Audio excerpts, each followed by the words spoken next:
আচ্ছা ভাবো তো, বাইরে বৃষ্টি পড়ছে আর মেনুতে আছে গরম গরম ইলিশ মাছ ভাজা, দই ইলিশ, তাহলে কেমন হয়? দেখেছি বেগুন দিয়ে ইলিশ মাছের ঝোল পছন্দ করে, তবে এখনো পর্যন্ত সেটা আমার ট্রাই করা হয়নি।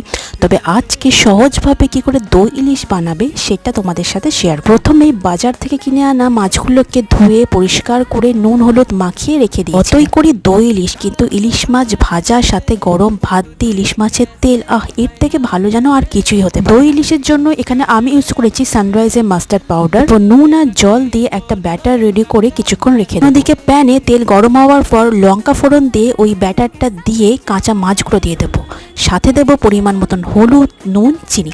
এরপর ফ্যাটানো টক দই দিয়ে আরও কিছুক্ষণ ফুটিয়ে ঘন আসা পর্যন্ত অপেক্ষা করে লাস্টে দেবো কাঁচা সর্ষের তেল। দুপুরের লাঞ্চ মেনু রেডি। গরম গরম ভাতের সাথে ইলিশ মাছ ভাজা, ইলিশ মাছের তেল, দই ইলিশ, এর থেকে ভালো লাঞ্চ কি আর কিছু হতে পারে?